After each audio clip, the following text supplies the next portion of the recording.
The more time you spend writing, the more you know that revision is everything. Let me cite writing superhero John Green on this one, who discusses his drafting process in the frequently asked questions page of his website.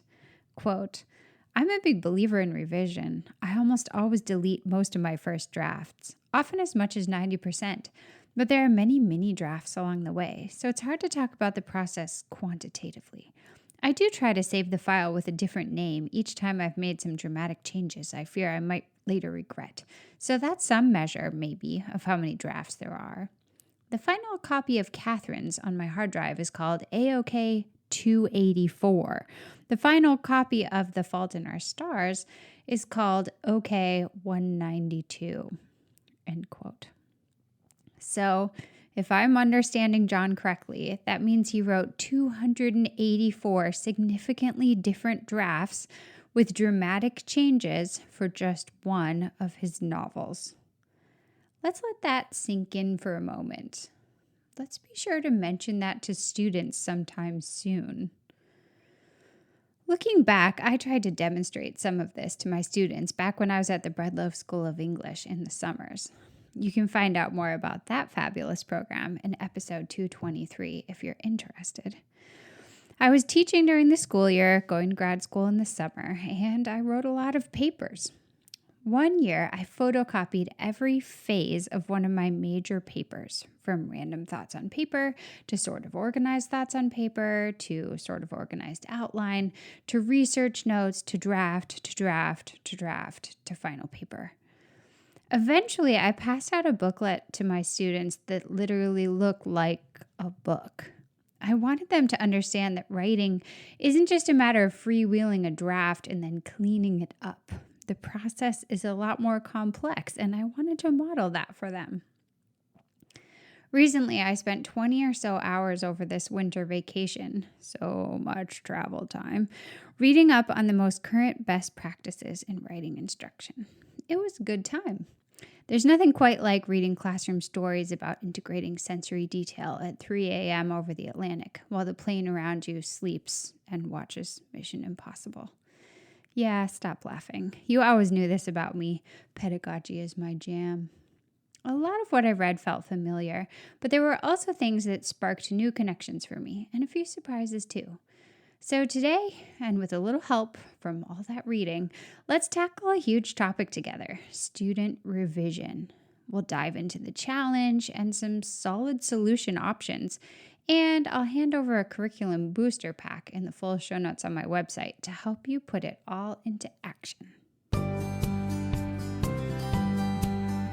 Welcome to the Spark Creativity Teacher Podcast, a podcast for English teachers looking for more. More creativity, more engagement, more joy, and no more scripted curriculum, lesson planning ruts, or boring book lists. I'm Betsy Potash, and I'm honored you're trusting me to help. You're not alone on this creative journey anymore. Let's begin at the beginning, the problem. But instead, let's call it a challenge. Students are busy, and for many, writing is not their favorite thing. Once they've managed to write a paper or story, they often see it as a box checked, a task complete. Thank goodness that's over, reads the internal monologue in their future memoir. So our task is to disrupt this narrative, to let them know that spell check is in fact not the answer. My freshman advisor in college helped me understand the revision process much better when he walked into class one day and feverishly announced that if our draft was a chair, we needed to break it apart and build a boat. This has always stuck with me and inspired me to design the first 2 posters inside the curriculum set that I'm giving to you this week by way of email on Friday. I designed a couple posters around new metaphors, like if your draft is a city, revision isn't fresh paint, it's remixing your blueprints. And there are fun little graphics for the first city, the second city with slightly different coloring, and then a wildly different city in the third one. Similarly, the second poster, if your draft is a bouquet, revision isn't a better bow, it's a new arrangement. And you see some flowers with a little bow, and then some flowers with a nicer bow, and then those same flowers in a different order with a bunch of other flowers around them. For me, both of these posters help drive home the big idea I want students to have. That revision is like this recreation. It is not a cleanup. Okay, so we know what the problem is. Students tend to stay on the surface. Revision is not their dreamy way to spend the day. So what's the fix? And before I dive in here to the fix, I want to let you know what the main book is that I'm going to be referencing here in this pod today. It is called Best Practices in Writing Instruction, edited by Steve Graham, Charles MacArthur, and Michael Hebert. And there are 2 chapters in particular that I'm going to reference. Chapter 12, which is the evaluation and revision chapter, and chapter 14, the assessing writing chapter. But back to where we were. What's the fix? So how can we help students invest in a deeper revision process? Well, it's about matching.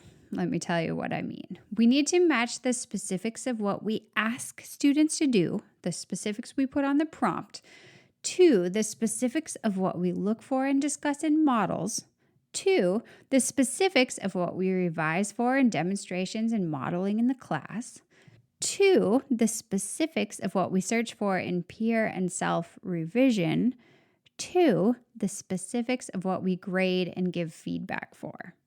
Okay, that's a lot of stuff. We're going to walk through it slowly today on the pod. But the idea is it just makes sense, right? It all matches.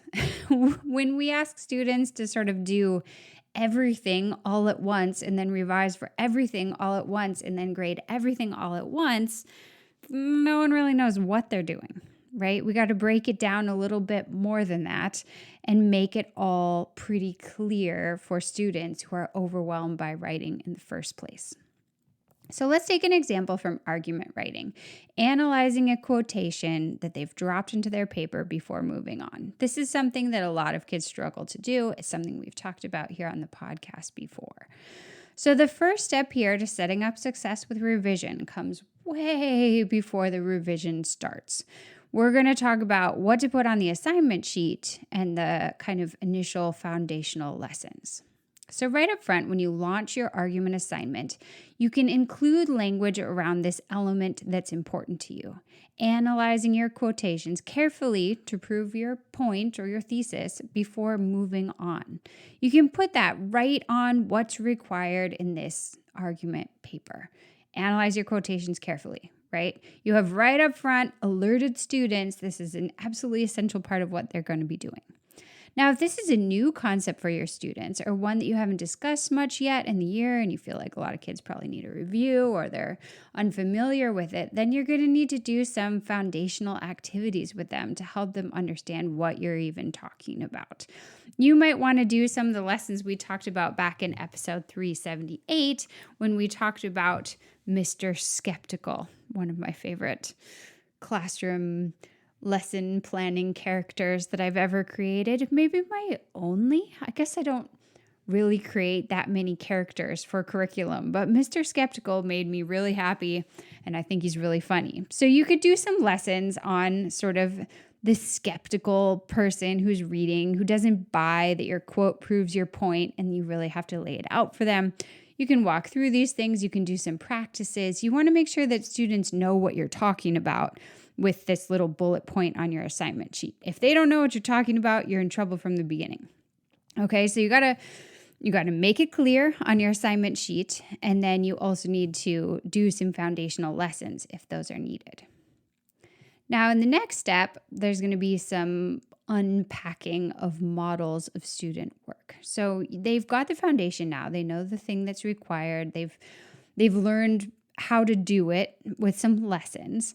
Another important step, according to the research, something that's really helpful, is to look at some papers and let students in their groups or their partnerships consider which of these papers is doing a good job analyzing the evidence and which really isn't and why, right? So they have a chance to examine some writing and think to themselves, we're looking for this. This one's doing it. Yeah. This one's doing it like this. Oh, this one failed big time and it failed because of this. Research suggests that this process of evaluating others' work is even more powerful than just doing more practice of writing themselves, practice with the skill. So let's take a look at a specific quote that sort of looks at some of the research in the book to make this clear. So, quote, another study investigated the effects of being a reader on the more common task of writing a persuasive letter. Moore and MacArthur, 2012. That's the study. Students met in small groups to discuss a set of 3 persuasive letters that varied in quality. Their task was to discuss the letters and evaluate whether they were persuasive and why. The discussion was structured with a few questions about audience and purpose. Compared to a control group that spent the same amount of time practicing writing additional persuasive letters, this group of collaborative readers made more substantive revisions to their writing, resulting in improved overall quality. So the kids who looked at a bunch of persuasive letters, well, not a bunch, 3 persuasive letters, and considered how well they did at their job, became better revisers than kids who just kept on practicing writing letters. So that's pretty important, right? This is a really useful thing to do. Give students some models and let them discuss. And MacArthur, the author of this chapter, suggests that you want these models to be anonymous. You don't want them to be work from students in the class. That, especially at certain ages, like critiquing the work of their friends that they don't want to offend isn't the way to go. So let these models be anonymous, maybe from another class or from a previous year's class or a model that you made that makes obvious errors or does really well, whatever. Okay, so once you've had students look at some examples and discuss what they're doing well or not doing well, you might want to do some modeling yourself of how to take something that's not doing well and transform it into something that's doing fantastically well. It makes sense, right? They've identified some issues, but the next step would be, okay, what if I have this issue in my paper? How do I actually improve it? So this is a chance for you to kind of demonstrate your own amazing writing skills. Maybe you want to ask students to pick which of the papers they looked at did the worst job, and then pull a paragraph from that up onto the board or onto your projector and rewrite one of the bad paragraphs together to do a better job analyzing the evidence. And you can look at it, you can think aloud as you go. There is a lot of discussion of this idea of thinking aloud and modeling writing in this lovely book, Best Practices for Writing Instruction. But I found myself as a classroom practitioner of many years in the past thinking like, man, aren't students going to get bored as I'm like standing by the projector being like, how can I make this sentence more interesting?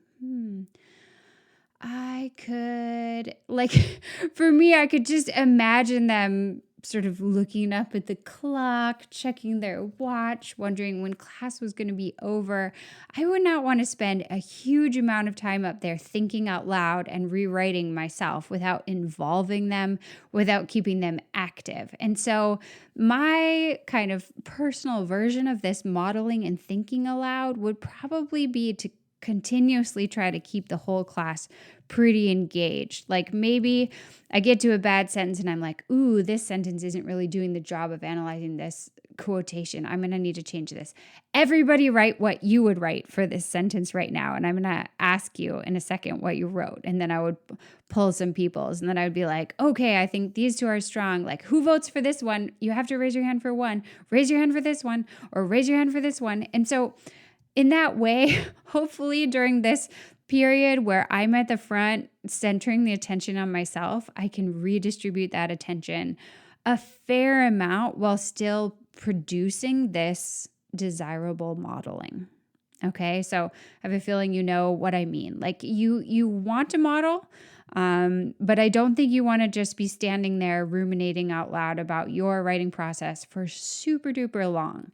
The other thing that I thought for this is that you could also provide some video demonstrations of yourself thinking through the writing process and revising for the element that you're trying to teach on some more papers, and let kids choose to watch more examples if they want. And in that case, you can speed it up to 2x if you want. You can always be providing it. You could provide it for anybody who wants to watch more, or who wants to watch it 2 times or 3 times. And for other kids who are like, yeah, Miss Potash, I really had this back in 8th grade, they can just start drafting. They don't have to keep watching you model revising weak points in the paper for the element that you're working on if they don't really need to. I think that's an important thing to be cognizant of. Yeah. Okay, so at this point, you've done a careful, helpful job of setting your students up with a clear understanding of whatever it is that they're going to be working on in their writing, in this case, analyzing quotations before moving on. And they're ready to work on their own draft. And that's not really what we're talking about today, so we're basically going to skip that part. They're drafting. Oh, they're done. They have a draft. Now we're getting into revising. And that was, of course, the whole point of this episode. You may be thinking, wow, Betsy, that was a lot of preamble. And that's true. But that setup is what's now going to help the revision work. So there's a reason why there's so much setup. It's what helps students get beyond the surface, that problem, that challenge that we talked about at the beginning. You've done that setup so that now the review can be really specific about what students are trying to accomplish, and they're much more likely to care about the revision, like to succeed with the revision if they know specifically what they're revising for. So as you move students into peer review of each other's work or revision of their own work, you're just going to clearly circle back to the element or elements that you're focusing on with the initial prompt that you'll be focusing on later in the rubric that you've been focusing on with the analysis of anonymous models and your modeling and your foundational lessons. It's all matching. Match, match, match. In this case, we've talked about analyzing evidence, but you may also be building on earlier units or expectations from previous years or whatever. So maybe you want them to have an arguable thesis, and you want them to have correct citation format, and you want them to carefully analyze their evidence before moving on.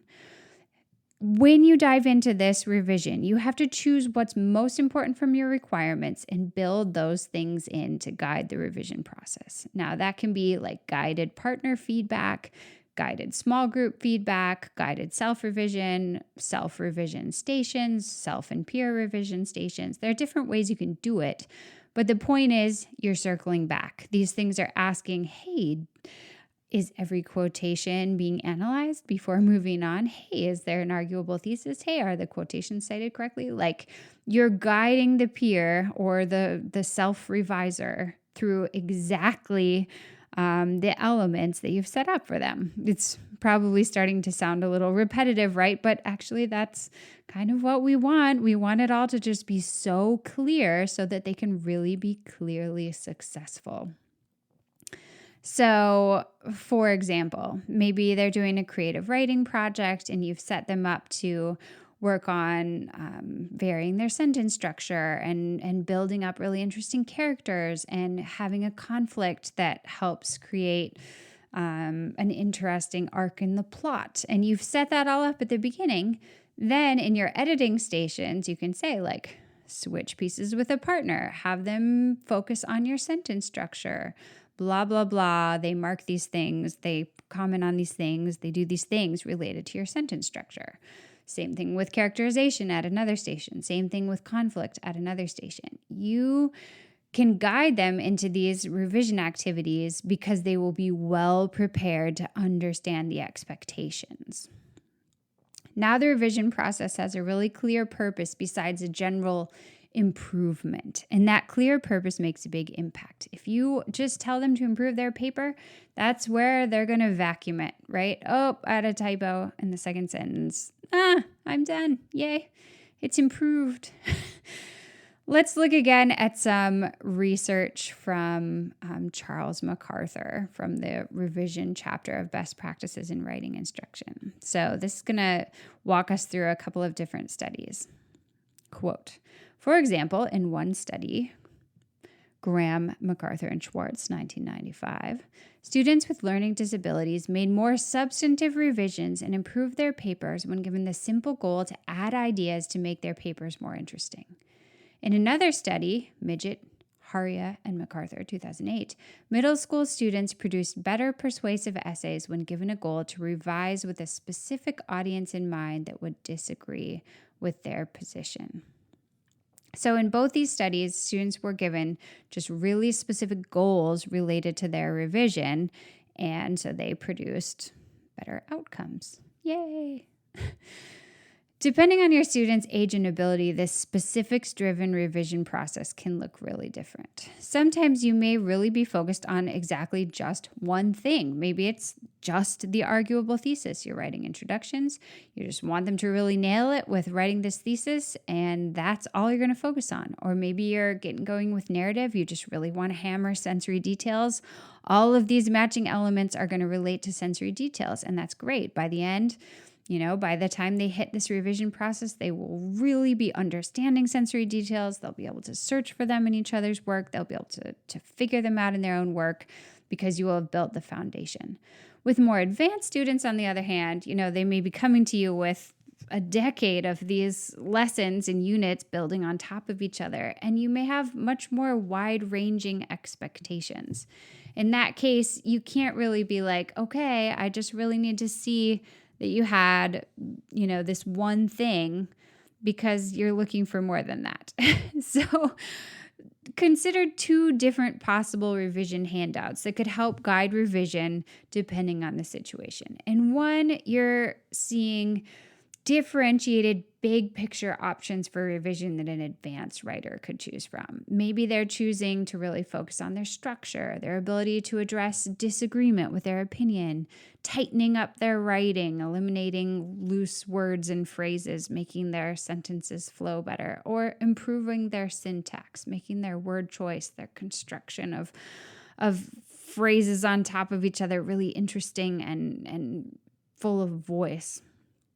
Maybe in another handout, students are just going to have a really simple checklist. These are going to be less experienced writers. As they approach revision, they really just want and need clear, specific goals based on the initial handout describing the project, connected to the rubric, connected to the unit lessons, everything exactly matching and super clear. So their revision checklist might be, did you include 3 quotations? Did you cite them using the format we've practiced?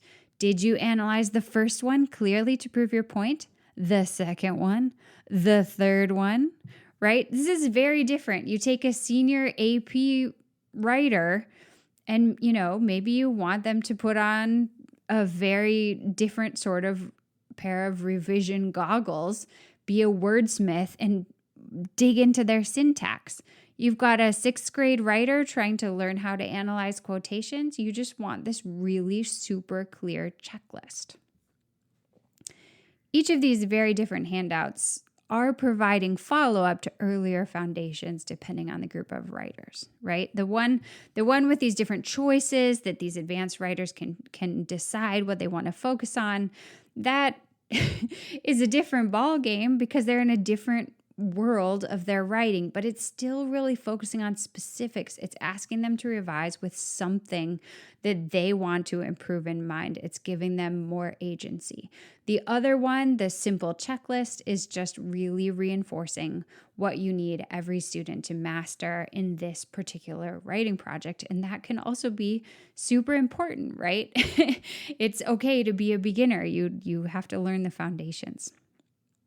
Okay, finally, you're going to want to reward this work, right? Reward the specific thing or things that you've been focusing on through all of this amazing process. And so that can look like your rubric, pretty much exactly matching your assignment sheet, right? Whatever you've asked them to do, whatever you've asked them to revise for, you will now give them a good grade for doing. You can also incorporate those specifics onto any ballots, award sheets, compliment cards that you're going to give students to fill out for each other. If you're doing some sort of gallery walk or special event or poetry slam or radio show or podcast listening booth extravaganza or whatever, right? So they can get feedback from you and from peers at the end that all connects back to those original elements that they've learned and revised for and finally produced. So as an example that treads a little bit outside of the traditional writing sphere, I was looking at the project handouts for my graphic novel unit storytelling exhibition, where students are telling a story through a combination of visuals and words. And in the assignment sheet, it says, look, you need to use these 5 of these different graphic elements: color, close-up, bleed, splash, composition, thought bubbles, and dialogue bubbles. You can choose which ones. And throughout the graphic novel unit, they learn all about these things. They examine them in graphic novel pages. They consider their usefulness. And then they create with them. And by the end, when there's the gallery and all the students are viewing each other's work, they all fill out compliment cards for each other that ask them to look for those precise elements and how other students are using them and compliment their use. Like how did they use a splash? Why did you like it? And then similarly in the teacher feedback, in the rubric, the teacher has a place to check, like, look for the elements that they use. Did they use the 5? And a place to comment on them. And so it all self-reinforces, right? The exact cycle that we're talking about here. You want to include it at the end. Just as importantly as in the revision process, students need to see that all of their effort to revise based on the specifics is rewarded by the rubric, the class awards, whatever your kind of finale of the unit is. Okay, you'd think we're done, and really we are, but I felt like I needed to throw you one curveball at the end because I heard a wonderful podcast and it got me thinking, and I was looking at some parts of the book again based on that podcast, and I came to this. So here's my curveball option in this whole revision process, and that is the possibility of integrating AI feedback. If you're comfortable enough with AI to do this, if your school is allowing use, et cetera, et cetera. So this one isn't ready for me to say like, oh, the research supports this 100%. I think the research on AI in the classroom is going to be coming out for years and years and years. But there are research leanings with similar programs, and there's the powerful experience from a teacher guest on Edutopia's School of Practice podcast that sort of combined to convince me to share this as an option. So in Joshua Wilson's Assessing Writing chapter from Best Practices in Writing Instruction, he mentions the power of automated essay feedback a couple of different times. And he's not discussing AI. He's discussing these other sort of former programs that would automate essay feedback, but they sure sound similar to some of the things that AI can do. AI seems like an obvious extension of these programs, possibly a bit more helpful. So let me read a little bit for you. Quote, research indicates that students who use automated essay evaluation systems increase the amount of revising they do, increase their motivation to write, and improve their writing quality from first draft to final draft. And then he lists, 1, 2, 3 different studies that find that. Grimes and Warschauer, 2010, Wilson and Schick, 2016, Wilson, Ollinghouse, and Andrada, 2014.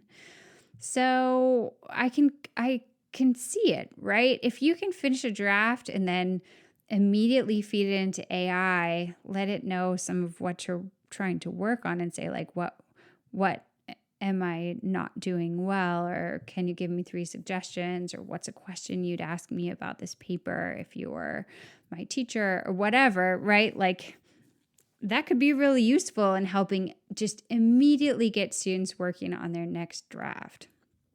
In the episode, How to Teach Authentic Writing in the Age of AI from School of Practice from Edutopia. The veteran teacher, Jen Roberts, comes on and talks about different ways she invites her students to use AI carefully as a thought partner in the writing process. But the one that caught my attention as most unequivocally helpful was her suggestion that students get immediate feedback on their drafts from the AI, especially, she said, the students who popped their hands up and said, "I'm done," in like 5 minutes during drafting, right? In an outrageously brief amount of time.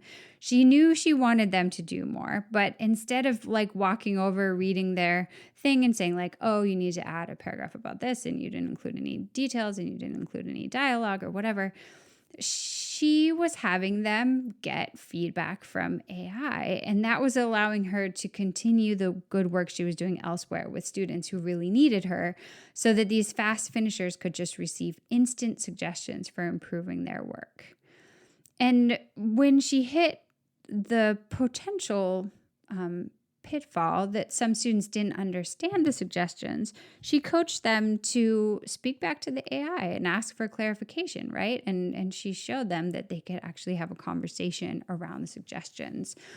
You can imagine how this could look. I mean, they could ask for examples. They could just ask direct questions. They could say, "I don't understand what you said here. Can you say it in different words?" Like, there are different ways that they could ask for clarification.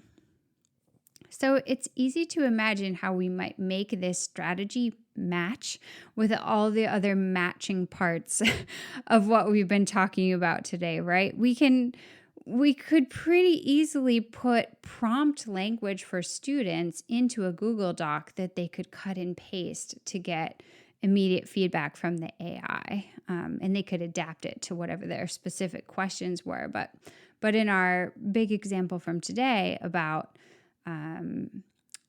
asking students to analyze quotations to prove their point before they move on, they could say to the AI, right? did I carefully analyze my quotation to prove my point in the first paragraph, in the second paragraph, in the third paragraph? Like, no.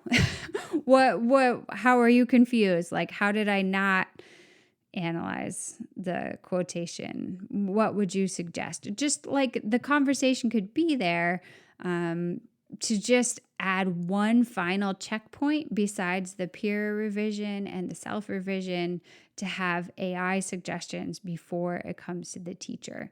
The research around automated essay evaluation systems and the like very convincing personal experience of this teacher, Jen Roberts, that I listened to in the podcast episode, both make me think that this could be an interesting thing to experiment with. Obviously, you want to make sure that the AI isn't just rewriting their work. And so you need to work with kids, maybe provide the exact prompt that they use at first, or maybe do some even modeling of how to get AI feedback before you let them do it on their own. But it seems like it could be really helpful.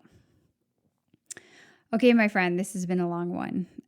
If you'd like the posters, revision, handouts, etc., that I've referenced today in the podcast, you can make your copy right in your Google Drive from the show notes on the website nowsparkcreativity.com today.